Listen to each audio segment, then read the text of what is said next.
Assalamualaikum warahmatullahi wabarakatuh. Selamat siang Sobat Panji semuanya. Pada siang hari ini, perkenalkan saya Nadia. Saya petugas promosi kesehatan di Puskesmas Polowijen. Terima kasih buat Sobat Panji yang udah bergabung pada siang hari ini.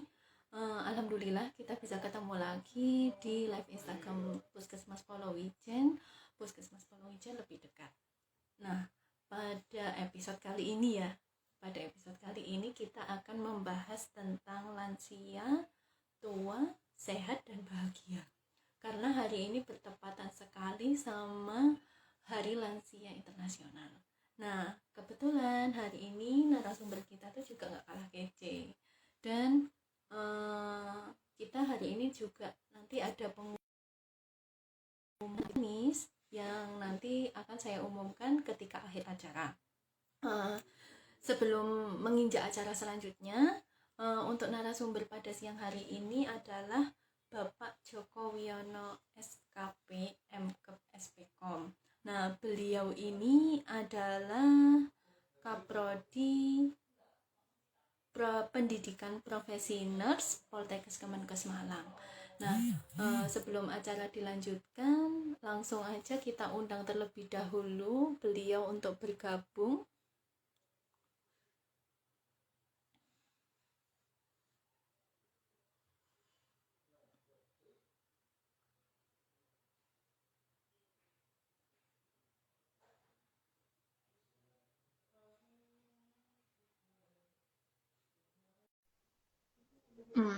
Oke, sambil menunggu beliau untuk bergabung, saya mau tanya dulu nih sama Sobat Panji semuanya, gimana kabarnya hari ini?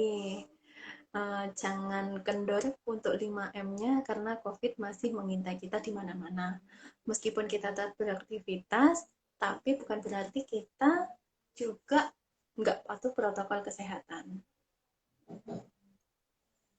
Nah, ini nanti buat Sobat Panji yang mungkin ada pertanyaan seputar lansia, seputar apa aja yang berhubungan dengan lansia lah intinya. Nanti Sobat Panji bisa tanyakan dan bisa tulis di kolom komentar. Seperti itu ya.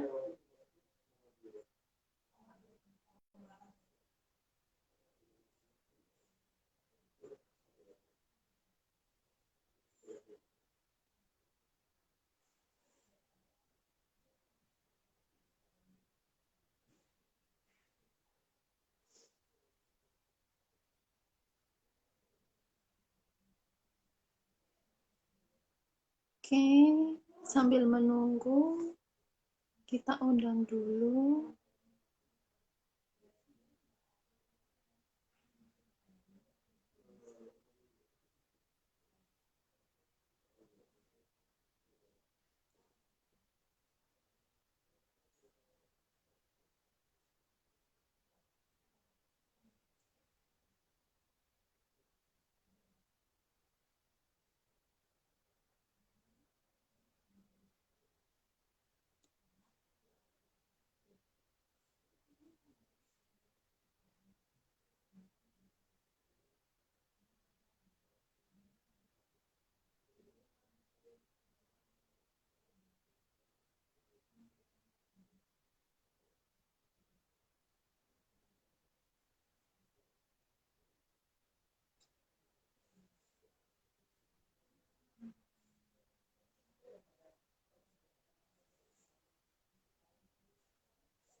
Oh, iya. Oke, Bapak, sudah bergabung ya? Ya, Ya. oke. Assalamualaikum warahmatullahi wabarakatuh, Pak. Waalaikumsalam warahmatullahi wabarakatuh. Gimana kabarnya hari ini, Pak? Sudah selesai untuk acara yang tadi sebelumnya? Oh, sudah selesai. Oh, iya, iya. Oke, Barusan ada Pak. koordinasi. Ya. Ya. Pak, saya perkenalan kembali terlebih dahulu. Mungkin Bapak nanti sudah lupa sama saya sepertinya. Iya, Pak. Jadi saya perkenalan dulu, Pak. Nama saya Ya, Nadia. ya. Kebetulan saya alumni mahasiswa Bapak di Poltekkes Kemenkes Ya. Malang. Ya, saya angkatan tahun 2015, Pak. Iya. Jadi 2015. sekarang saya ini di Puskesmas Polowijen sebagai tenaga promosi kesehatan. Oh, ya. Ya, ya Pak, langsung aja ya Pak ya. Ini saya perkenalkan terlebih dahulu. Untuk Sobat Panji sekalian yang sudah menonton, saya ulangi lagi. Untuk pada siang hari ini kita bergabung di live Instagram Puskesmas Polowijen. Temanya adalah lansia, tua, sehat, dan bahagia. Nah, kebetulan pada siang hari ini kita kedatangan narasumber yang kece banget katanya. Kalau saya zaman kuliah ini dosen paling kece ya, Pak ya. Iya, Terima kasih. Pak Joko Wiono, SKP MKep SPKOM. Pak, ini nanti Bapak harus perkenalan dulu karena gelarnya banyak banget. Ini banyak yang penasaran tadi, Pak, waktu saya cerita. Apa ini SPKOM? Apa ini? Seperti itu. Nah, kebetulan beliau, Bapak sekarang berarti sebagai Kaprodi Pendidikan Profesi Nurse ya, Pak ya? Profesional. Ya, Oke, ya. oke. Kalau begitu ini nanti Bapak bisa menyampaikan materinya terlebih dahulu, kemudian nanti ada sesi tanya jawab setelah Bapak menyampaikan materi. Nah, setelah itu nanti Bapak menyampaikan kesimpulan dari apa Ya. yang sudah Bapak sampaikan. Baik, waktu dan tempat saya persilakan buat Bapak. Baik, terima kasih Mbak Nadia. Ini mengingat-ingat lagi alumni tahun 2015 ya, agak lama juga. Iya, sudah lama.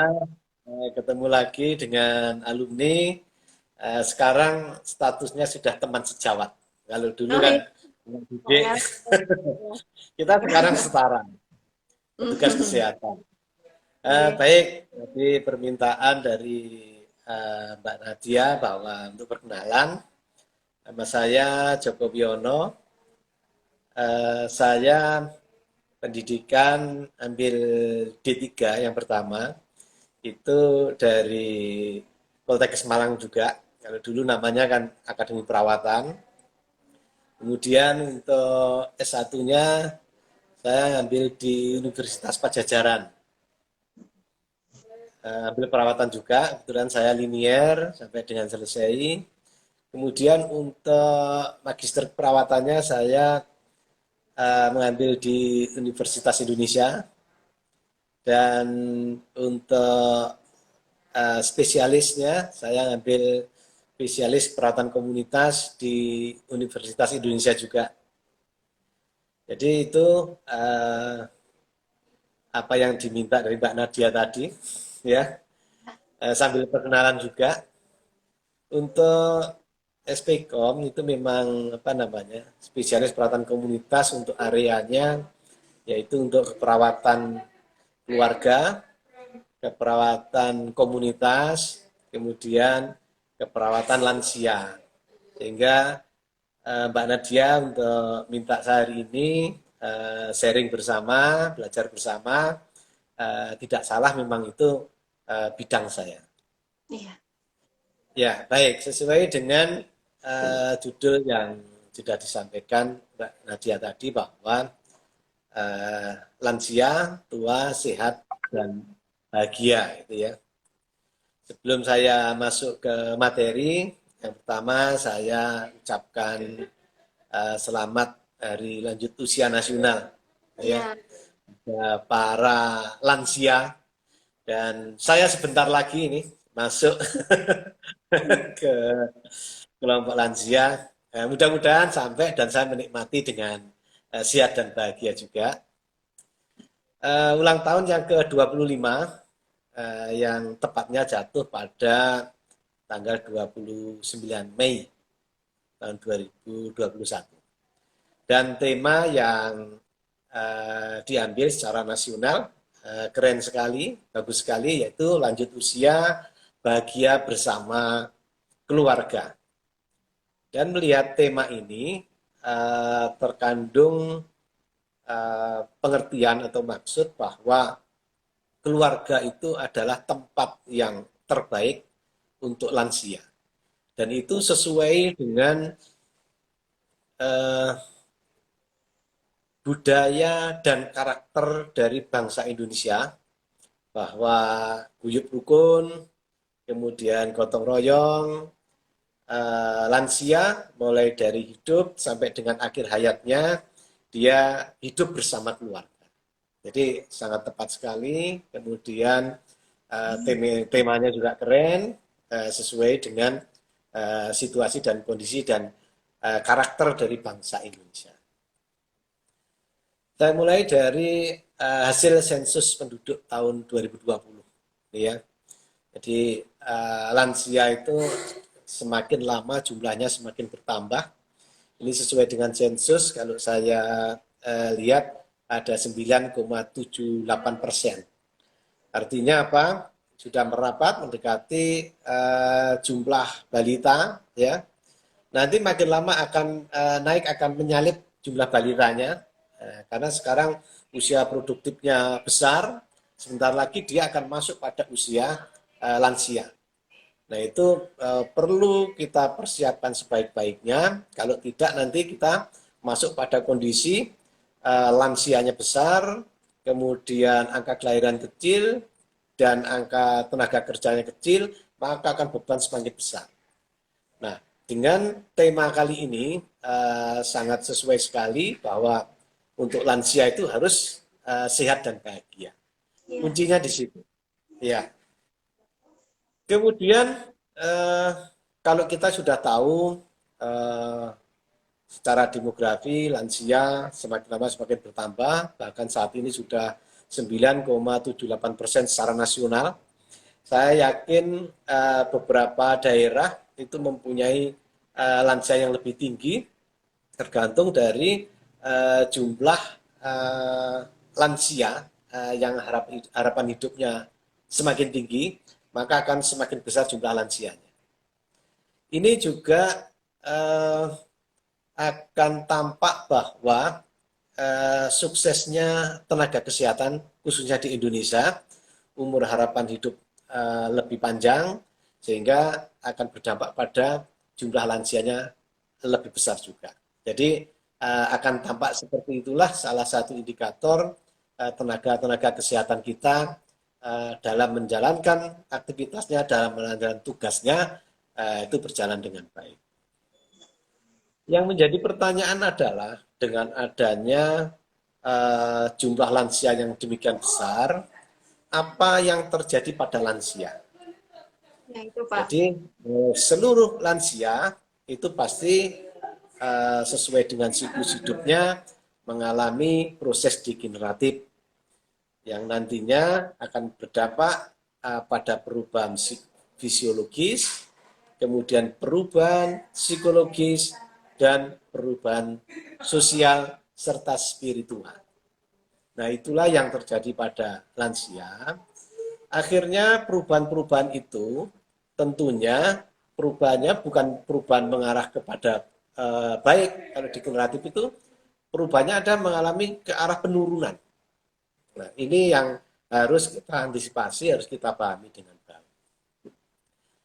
Saya contohkan untuk kemunduran dari fisik, itu yang pertama adalah mengenai indera.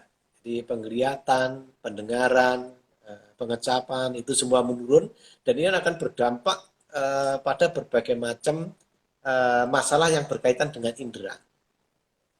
Contoh, nanti akan berdampak kalau indera penglihatan, risiko untuk melihat lingkungannya menurun, maka akan punya risiko jatuh. Pendengaran juga demikian. Alarm-alarm yang dari telinga bisa kita dengarkan, dia akan menurun, Misalkan mau nyabrang jalan, ada orang mengingatkan untuk hati-hati, dia akan tidak mendengar, sehingga risiko jatuhnya juga akan, kecelakaannya akan tinggi. Itu untuk indera. Keseimbangan juga demikian. Otot, tulang, sendi, ya, kemudian sistem sarafnya untuk mobilitas itu juga akan terganggu. Itu akan menyebabkan risiko jatuh juga. Demikian juga pencernaan, ya, seringkali terjadi lansia itu diare, kemudian konstipasi, dan gangguan lambung. Untuk perkemian, sudah umum kita mendengarkan bahwa kesulitan untuk berkemih, ya, adanya hambatan, kemudian bisa juga karena sphincternya, apa namanya, otot-ototnya untuk menahan itu menurun, maka juga beser bisa terjadi, ya, sebaliknya. Dan secara umum keterbatasan gerak terganggu, kemudian metabolisme secara umum juga akan menurun, kulit akan kering, ya, sering gatal-gatal, nyeri persendian, ini yang paling umum kita dengar atau keluhan dari lansia, mudah lelah, pusing, kesemutan dan lain sebagainya. Itu beberapa kemunduran-kemunduran fisiknya. Kemudian untuk psikososial apa? Jadi yang makin lama akan makin tampak adalah sering lupa, ya. Dimulai dengan kejadian-kejadian yang baru saja terjadi, itu biasanya sering lupa. Kemudian kecemasan, kadang kecemasan yang lansia sendiri secara logika sebenarnya tidak perlu ada yang dicemaskan atau stresornya sangat sedikit. Namun karena kemampuan dari psikologisnya sudah menurun, kemampuan untuk beresponnya menurun, maka akan timbul kecemasan, murung, ya, kemudian isolasi diri. Nah, ini yang seringkali saya lihat bahwa lansia seringkali tampak dia menyendiri. Nah, ini bisa diakibatkan oleh faktor yang ada di lingkungannya, yang mestinya bisa diadaptasi dia berkegiatan sosial dengan lingkungannya bisa, namun dia merasa tidak mampu lagi. Akhirnya dia menarik diri. Nah, pada situasi seperti ini, kalau tidak ada bantuan yang dilakukan oleh lingkungannya untuk membantu adaptasi lansia terhadap lingkungan, maka dia akan isolasi diri. Kemudian merasa kesepian.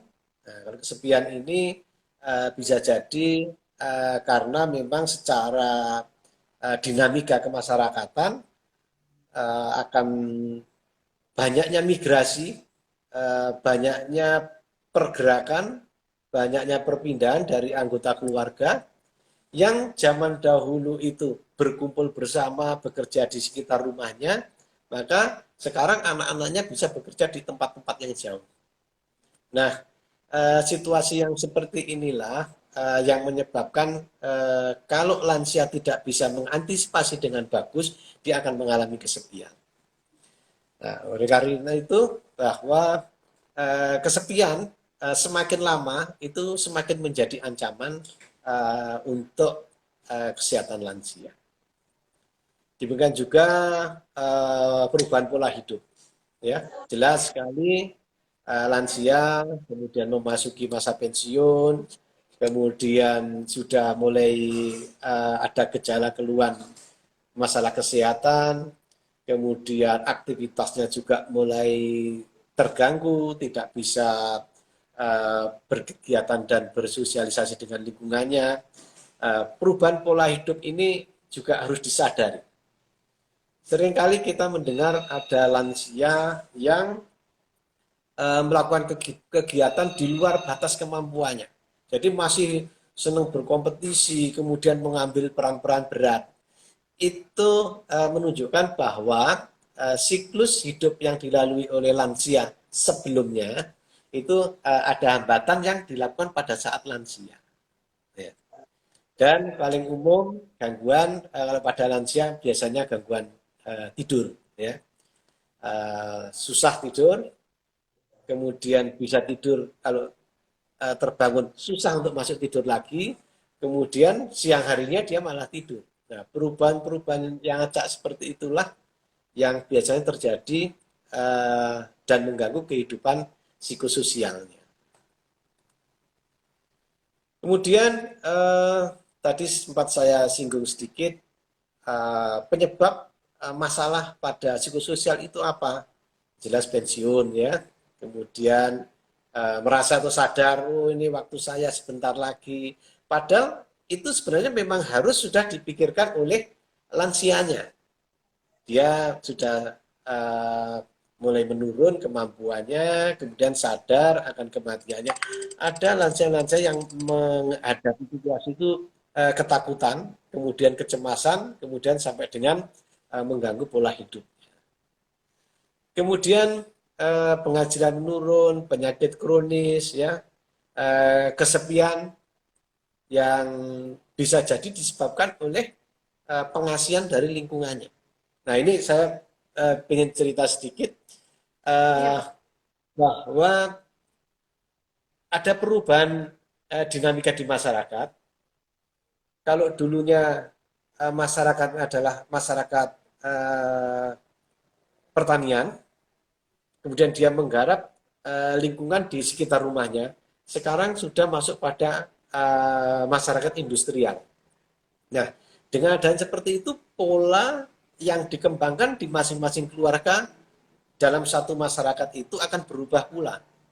Penghormatan terhadap orang tua berkurang. Kemudian orang tua jelas sekali update keilmuannya itu kurang, kalau memberikan pendapat dia sering dilecehkan. Nah, kemudian pendapat sering tidak didengarkan. Nasihatnya tidak digunakan. Nah, itu akan menambah masalah-masalah psikososial itu. Dan tentunya masalah fisik pasti berdampak pada kemampuan untuk kegiatan sosialnya. Kemudian apa yang harus dilakukan? Yang penting ya, yang harus dilakukan untuk lansia. Utamanya adalah melaksanakan tugas perkembangan lansia. Jadi yang pertama, tugas perkembangannya adalah mempertahankan kondisi fisiknya dan mempersiapkan diri untuk beradaptasi dengan kondisi yang menurun. Nah, ini yang utama harus dilakukan. Karena memang sudah terjadi penurunan secara keseluruhan di lansia itu. Yaitu kita dengan satu makanan harus dijaga. Ya. Jadi bagaimana perubahan-perubahan yang harus dilakukan terkait beriringan dengan kemampuan pencernaan, kemampuan metabolisme, kemampuan dari tubuhnya harus disesuaikan dengan makanan yang dimakan oleh lansia. Kemudian yang kedua, untuk mempertahankan kondisi fisik, lansia harus aktif bergerak. Harus aktif bergerak. Artinya lansia tidak boleh diam setelah pensiun, tidak ada kegiatan, namun dia harus tetap beraktivitas sesuai dengan kemampuannya. Organ tubuh kalau kita hentikan, maka dia akan semakin menurun kemampuannya. Namun kalau kita lakukan kegiatan-kegiatan sesuai dengan porsinya, maka dia akan terjaga, dan itulah yang harus dilakukan oleh lansia. Kemudian ada berbagai macam tindakan-tindakan yang harus dilakukan.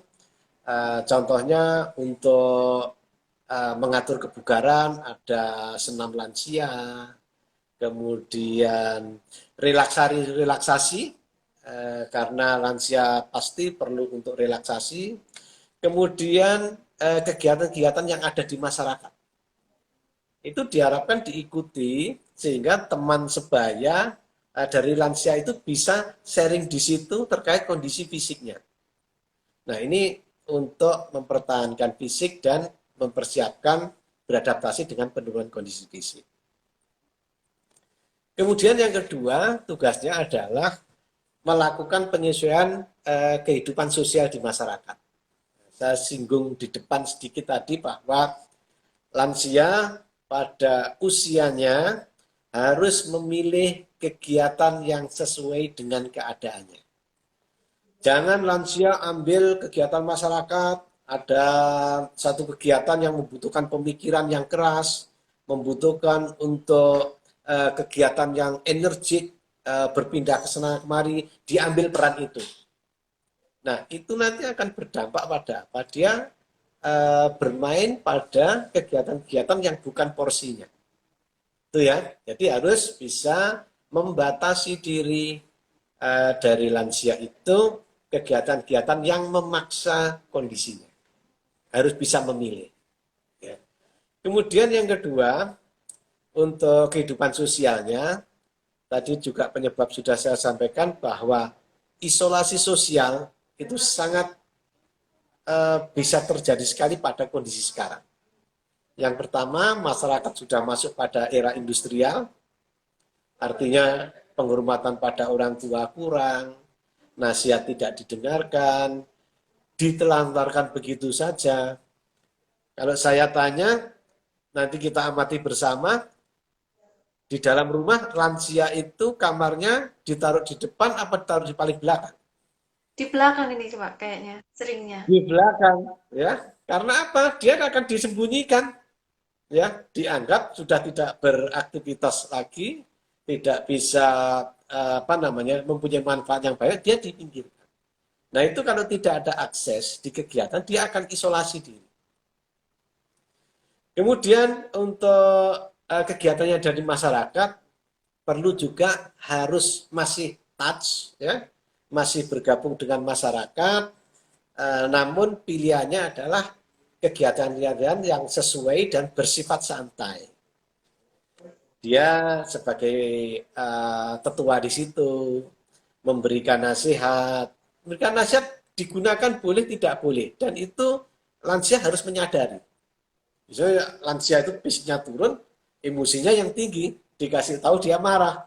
Nah, era sekarang masyarakatnya memang sedang ada perubahan itu. Ini yang harus diperhatikan dan dipahamkan pada lansia, sehingga lansia dapat menata hati, menata emosinya dengan bagus. Dan pada bagian di masyarakat, kalau masih memungkinkan produktif, maka diberikan satu kegiatan yang produktif. Ya. Namun yang perlu diingat, kegiatan produktif ini harus disesuaikan dengan kondisi dari lansianya. Kalau kondisinya itu sudah tidak mampu menangani kegiatan itu, jangan masukkan di situ. Ya. Kasih kegiatan-kegiatan yang produktif yang bisa dilakukan, lebih-lebih kalau bisa menghasilkan itu jauh lebih bagus. Kemudian yang ketiga, perlu penyesuaian terhadap pendapatan yang menurun. Kalau masih muda, gajinya full, kemudian dia masih bisa nyabang ke sana kemari, dia mempunyai pendapatan yang tinggi, maka bisa apa saja. Namun begitu masuk pada lansia, maka harus diperhatikan adalah menyesuaikan dengan pendapatan yang menurun. Kalau kita hitung, sebenarnya kebutuhan lansia juga akan turun loh untuk apa konsumsi, untuk macam-macam, karena dia aktivitas juga tidak banyak, kalori yang dibutuhkan juga sedikit, dia berganti kebutuhannya adalah di kesehatan. Iya. Makanya untuk lansia wajib hukumnya mempunyai asuransi kesehatan. Nah, ini yang apa namanya harus punya sehingga kehidupan di lansianya itu terjamin kesehatannya. Lebih bagus lagi kehidupan hari tua. Ini untuk yang anak-anak sekarang sedang produktif, sedang kerja ya. Saya sarankan ada asuransi hari tua, ya, sehingga pada hari tuanya nanti selain kesehatan terjamin, dia kehidupan hari tuanya juga terjamin. Kemudian yang keempat yaitu mempertahankan hubungan perkawinan. Nah, Ini ini walaupun sudah lansia, tentunya bukan dia tidak punya ikatan hati terhadap lawan jenis, tetap mempunyai kebutuhan itu, namun frekuensi kegiatan ataupun mulai berkurang, namun dari sisi apa namanya hati masih tetap harus dibangun untuk hubungan perkawinannya. Bahkan saya seringkali diskusi pada oma dan opa yang memasuki masa lansia, dia itu justru mempunyai waktu yang banyak setelah dia masuk pada lansia untuk berdua. Karena begitu menikah, nah ini cerita perkembangan keluarga. Iya, Pak. Dia akan luar biasa menangani bagaimana memenuhi kebutuhannya.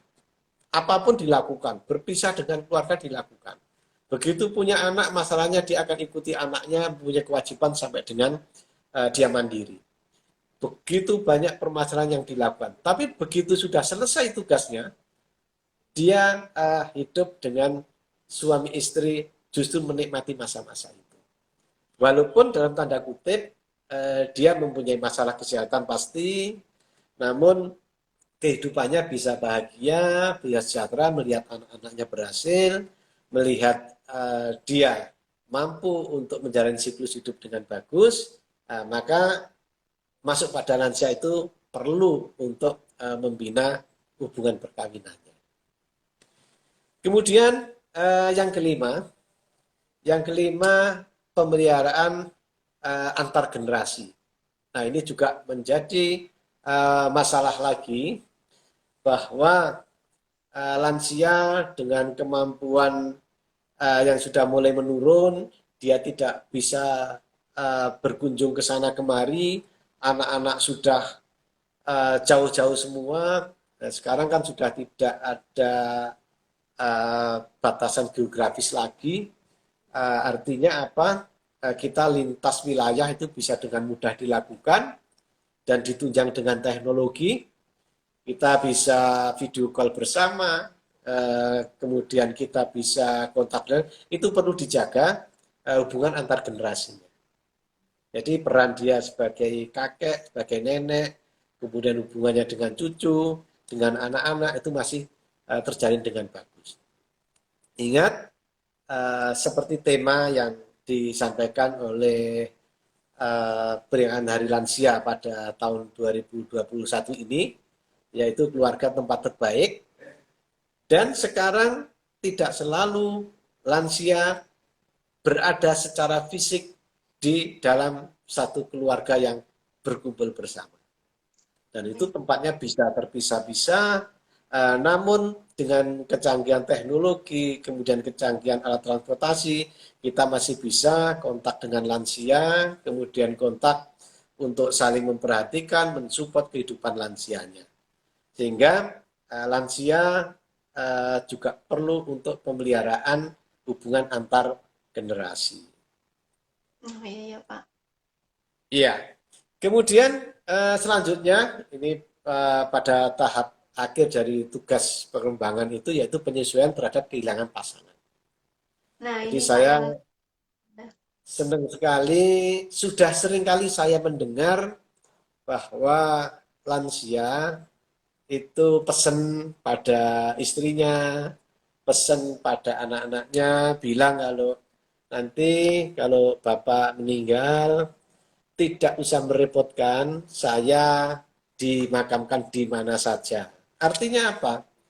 Itu kalau kita tidak paham tentang tugas perkembangan lansia, keluarganya akan marah. Bapak ini ngomong apa ini? Enggak boleh ngomong seperti itu, apa enggak sayang sama keluarganya. Padahal itu tugas perkembangannya loh. Ya, jadi dia memang mempersiapkan untuk dirinya sendiri maupun pasangannya bahwa secara alamiah dia sudah masuk pada situasi itu. Dan itu semakin hari semakin sering saya dengar statement-statement dari para lansia seperti itu. Dan itu menunjukkan bahwa lansia menyadari keadaannya, menyadari kondisinya, dan dia paham betul tentang apa yang harus dilakukan pada hari tuanya. Dan itu juga menunjukkan lansia itu sudah menerima dirinya dan merasa bahagia. Saya singgung sedikit mengenai anggota keluarga. Oh Ya. iya. Jadi lansia tadi kan hidup di dalam keluarganya, baik keluarga itu bisa berkumpul terus-menerus maupun keluarga itu terpisah namun masih bisa melakukan komunikasi, kemudian berkunjung pada sekali waktu dan memberikan keamanan pada lansianya. Peran yang penting adalah yang perlu diambil yang pertama keluarga adalah support system utama, gitu ya. Jadi bagaimanapun keadaannya, lansia itu harus dirawat oleh keluarganya karena dia merupakan support system yang utama. Kalau ada nanti saudaranya, ada orang yang bisa membantu, itu adalah peran-peran tambahan. Yang utama adalah tetap dari keluarga. Kemudian perannya adalah menjaga, merawat, mempertahankan, meningkatkan status mental, mengantisipasi perubahan-perubahan sosial, memberikan motivasi, dan memfasilitasi kebutuhan spiritual bagi lansia. Pada tahun 2009, saya penelitian di Malang, saya meneliti tentang keluarga yang merawat lansia. Jadi keluarga itu merawat lansia, ternyata ada dampak positif dan negatifnya.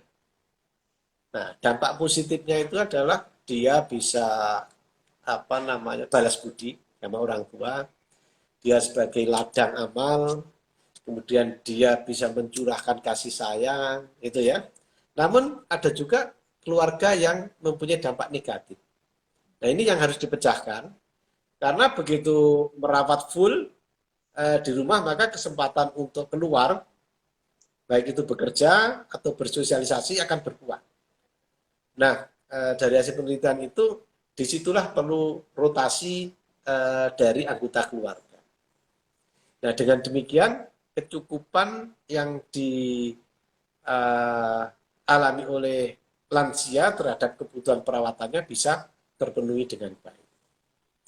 Jadi itu Mbak Nadia, jadi ada beberapa hal yang terjadi pada lansia yang harus dilakukan lansia adalah melaksanakan tugas perkembangan tadi.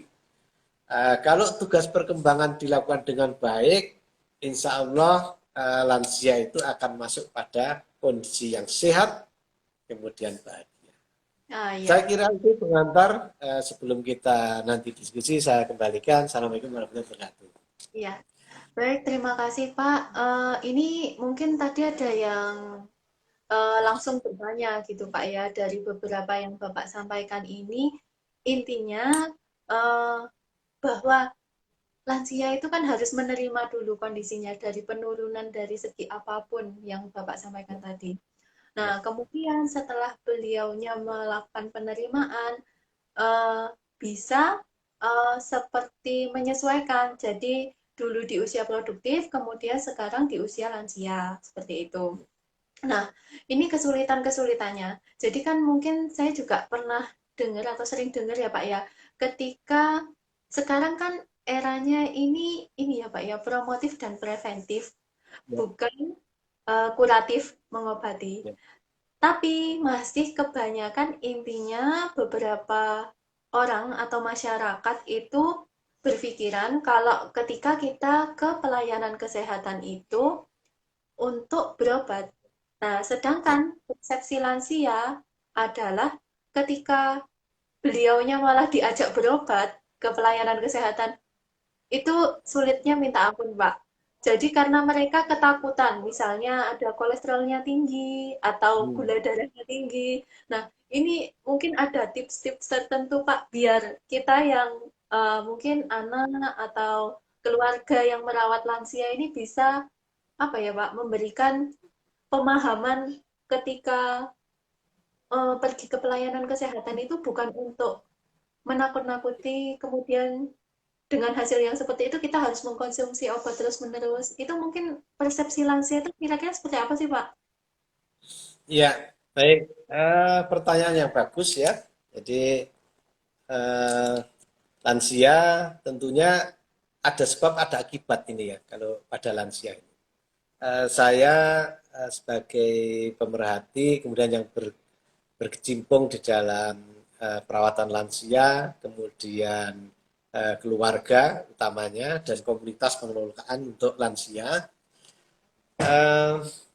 Untuk petugas, saya berpendapat bahwa untuk menyiapkan lansia itu sebenarnya tidak dimulai setelah pada kondisi lansia. Ya. Jadi dimulai jauh-jauh dari sebelumnya. Kalau pada kondisi produktifnya itu sudah dikelola dengan bagus, kemudian dibuat satu pola hidup sehat, maka resiko-resiko masalah yang muncul pada lansia itu bisa dihambat tidak terlalu cepat datangnya. Kemudian kalau datangnya cepat, maka tubuh itu sudah mampu untuk menggunakan pola hidupnya untuk mempertahankan penurunan dari degeneratifnya. Jadi satu itu tipnya bahwa mulai dari awal ya perawatannya bagus, begitu masuk produktif harus sudah mulai perubahan pola. Nanti untuk petugas kesehatan harus berkoordinasi nih yang di lansia itu harus yang di perawatan keluarga sudah, ayo kita berunding nih gimana caranya supaya mulai dari awal sudah disiapkan sebelum masuk lansia. Nanti kalau sudah masuk lansia kondisinya sudah banyak penurunan masalah kesehatan, maka langsung ditangani saat itu. Akhirnya muncullah kuratif tadi yang banyak. Ya. Kemudian yang kedua kita mempunyai berbagai macam sumber informasi ya yang bisa akses oleh seluruh masyarakat. Ini saya senang sekali ini sekarang sudah ada live Instagram salah satunya. Nanti rekamannya bisa diambil, didengarkan, diputar kapan saja. Diskusi-diskusi seperti ini akan memberikan edukasi kepada masyarakat bahwa persiapan sebelum masuk lansia itu pengelolaannya dimulai dari sebelum dia masuk pada lansia itu sendiri. Kemudian kita gunakanlah semua media sosial itu. Jadi petugas kesehatan sekarang harus sudah canggih nih. Gimana mengelola medsos ya, itu gunakan sebaik-baiknya dan tidak ada satupun keluarga ya atau warga yang tidak pegang HP. Ya, saya senang sekali ya dengan inovasi yang dikembangkan oleh Puskesmas Polowijen ini. Nah, disitulah banyak-banyak kita memberikan edukasi kepada masyarakat. Karena bagaimana promotif preventif itu bisa dikembangkan dengan merubah pola perilakunya. Kemudian setelah kita masuk pada lansianya, ini menangani itu tadi kan untuk pencegahannya. Nah, sekarang kalau kita sudah masuk pada kondisi lansia, yang bisa kita lakukan adalah kita harus mengkaji sebenarnya lansia itu kemampuan untuk diajak berpikirnya sampai sejauh mana. Satu. Yang kedua, dia pasti dilingkupi oleh budaya yang dibawa selama proses hidupnya. Jadi kalau ada lansia yang ngekeh tidak mau dengan kegiatan tertentu, ya tentunya kita tidak bisa merubah begitu saja. Karena itu sudah merupakan menjadi budaya dia. Ya. Jadi tipsnya adalah kalau menghadapi orang seperti itu, satu, kalau dia penanganannya aneh-aneh, itu kita hindarkan semaksimal mungkin supaya dia tidak melakukan kegiatan-kegiatan penanganan yang sifatnya merugikan. Itu hindarkan saja. Ya. Kalau kita merubah total susah karena dia sudah dibawa sejak dia proses kehidupannya. Ya. Kalau saya singgung sedikit teori transkultural, jadi ada 3 macam ya. Satu kegiatan itu diikuti, kalau tidak masalah, kemudian kita adaptasikan, kalau itu masih bisa digeser sedikit, ya, misalkan harus makan makanan tertentu, kemudian kita bisa adaptasikan, kita ganti makanan yang hampir sama, Oh tapi ya. kandungannya yang aman, gitu ya. Satu lagi yang memang merugikan, ini upayakan jangan sampai itu dilakukan pada lansia. Jadi itu tiga hal cara menyikapi situasi kondisi lansia yang memang dia sudah membaca frame untuk penanganan kasusnya. Berarti kita Ini yang mungkin keluarga yang apa Pak merawat lansia itu kayak harus kreatif, memiliki seninya betul, sendiri Pak ya. Dalam betul. kami lansia itu seperti apa, kemudian cara berpikir, cara menyikapinya itu seperti apa gitu ya Pak ya. Karena kan Ya, seperti yang Bapak sampaikan tadi, jadi eh, ketika kita akan apa ya membuat lansia itu fokus pada kesehatannya, ketika usia tua jadi tidak takut untuk diperiksa kesehatannya, nggak takut untuk fokus intinya pada hasilnya apapun, itu dari usia produktif sudah dipersiapkan. Seperti betul. itu. Nah, Ya, kebetulan Pak, kalau kegiatan di puskesmas itu kan ada posyandu balita, posbindu itu ya, untuk produktif itu, kemudian posyandu lansia ada sendiri. Nah, ini ya, kami benar-benar ini Pak, sebetulnya di lapangan tuh kayak kesulitan. Mungkin posbindu sudah kita lakukan untuk setiap kelurahan, setiap RT, setiap RW, gitu ya Pak ya.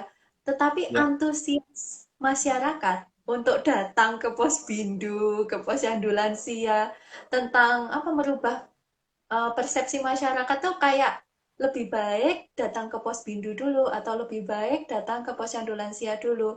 Mereka tuh kayak masih mungkin males, mungkin lebih ya. penting kegiatan lain seperti itu. Tapi nanti ketika sudah ada keluhan baru datang Kemudian, ke puskesmas. Itu gimana Pak menurut Bapak? ya, baik. Eh, eh, Pertanyaannya banyak mengarah ke budaya, ini hampir budaya yang berkembang di masyarakat. Jadi begini, saya kira untuk apa yang sudah dilakukan petugas kesehatan khususnya puskesmas di masyarakat itu sudah bagus sekali ya. Jadi mulai jenjang siklus hidup, ibu hamil ada kelompoknya, ibu nifas ada kelompoknya, balita ada kelompoknya, anak usia sekolah ada kelompoknya, itu sebenarnya sudah bagus sekali sampai dengan kondisi lansia. Memang kalau kita untuk merubah apa namanya budaya dengan cepat itu susah, karena apa? Kalau sudah urusannya dengan keyakinan, urusan dengan nilai yang dikembangkan itu susah dirubah apa namanya dengan cepat. Ya. Yang bisa kita lakukan adalah yang pertama, kita tidak intinya memberikan edukasi kepada masyarakat tentang bagaimana perubahan pola hidup dimulai sedini mungkin. No. Itu terus-menerus dilakukan, ya. Nanti ada apa namanya satu periode tertentu yang akan memutus rantai itu. Eh, Kalau lansia sekarang masih agak susah, kemungkinan lansia generasi yang akan datang sudah mulai menurun jumlah yang agak susah. Demikian juga akan berjalan terus. Seperti ini aja pola yang kita kembangkan terkait dengan kehidupan di masyarakat. Begitu ada pandemi COVID-19, ternyata orang berolahraga banyak sekali sekarang. Bersepeda Iya. itu luar biasa. Nah, kita nanti akan bergulir seperti itu. Hmm. Ini pinter-pinter juga petugas kesehatan, saya pikir bagaimana memberikan informasi sebanyak-banyaknya dengan berbagai macam metode yang dilakukan, apa dalam bentuk seperti ini atau bentuk video atau bentuk datang langsung, demonstrasi macam-macam bisa di-create disesuaikan dengan karakteristik yang ada di masyarakat. Nah, itu nanti akan terpotong. Memang merubah perilaku itu tidak bisa 1 tahun, 2 tahun, 3 tahun, tidak bisa. Saya masih ingat betul bagaimana kelahiran itu harus ditolong oleh tenaga kesehatan atau dukun terlatih. Saya masih ingat betul itu range yang diperlukan adalah hampir 10 tahun sampai bisa sekarang bergeser ke petugas kesehatan. Itu artinya apa? Merubah itu memang tidak bisa cepat. Namun jangan berhenti untuk melakukan perubahan, memberikan edukasi. Kemudian bagaimana kalau situasi sekarang ini sudah terjadi kondisinya susah? Lakukan aja tetap edukasi, lakukan aja pendekatan dengan berbagai macam cara. Contoh yang paling kuat kalau sekarang di Indonesia utamanya adalah bagaimana pengaruh terhadap tokoh-tokoh masyarakat, Oh iya. tokoh-tokoh identitas. Nah, kita bisa masuk di tokoh-tokoh itu untuk mempengaruhi anggota-anggota di bawahnya. Nah, Sebagai model gitu ya Pak ya. itu sebagai model. Jadi kita diskusi tidak langsung ke masyarakatnya, tapi diskusi dengan tokoh-tokoh itu untuk menjadi role model. Iya, Insya Allah kalau tokohnya itu terpegang, iya, dia membuat pola perubahan, maka akan diikuti di bawahnya. Karena sifatnya kita di Indonesia ini kan patriarkal, sehingga pemimpinnya seperti apa, dia akan ikuti seperti itu. iya. Yang menjadi Dan idenya ya itu akan diikuti, dianggap benar begitu ya Pak ya. ya, dan yang penting juga kita jangan menghilangkan upaya kita yang langsung kepada masyarakat luas, karena posisi sekarang ini kan juga terbelah toh. Ada masyarakat yang bisa dengan cepat menerima, pemahamannya bagus, dia akan berubah. Ada yang ikut-ikutan, ada yang menolak secara frontal. Nah, barangkali kita menyisir dimulai dari yang berubah cepat ini, ada beberapa persen, tokoh masyarakatnya mempengaruhi berapa persen, itu akan makin lama makin semakin menggiring ke perubahan pola. Nah, oh iya iya Itu Pak. yang apa namanya beberapa hal ya, dan saya yakin kita saling sharing untuk berdiskusi seperti ini, dan nanti aplikasi kita akan ketemu lagi berdiskusi untuk hal-hal perubahan pola yang lain lagi. Tentunya ini dilakukan terus-menerus ya, supaya perubahan perilaku di lansia itu memang benar-benar bisa berubah ke pola hidup sehat, dan dia akan bisa sesuai dengan kondisinya. Iya, berarti mungkin belum dikenal sama masyarakat itu kalau saya ambil dari apa yang Bapak sampaikan itu adalah tugas perkembangan dari setiap usia. Jadi Ya, usia balita memiliki tugas perkembangan ini, usia anak-anak sampai dengan usia lansia. Mungkin kebanyakan untuk masyarakat kita masih fokus di mungkin balita, anak-anak ya, seperti itu. Tetapi mereka belum tersentuh tentang tugas perkembangan lansia seperti itu, ya. Pak. Oke. Jadi Baik. mungkin banyak yang keluarga yang akhirnya konflik ketika mungkin memiliki anak banyak. Dari 5 anak ini belum tentu bisa merawat satu lansia. Ya, Itu Pak biasanya ya. yang saya dengar. Tetapi satu orang tua bisa Ya. merawat 5 anak sekaligus. Gimana? Sering ya Pak. Itu yang mungkin kita yang era milenial ini, kaum-kaum milenial ini yang harus juga banyak belajar ya Pak ya. Eh, Oh, ya.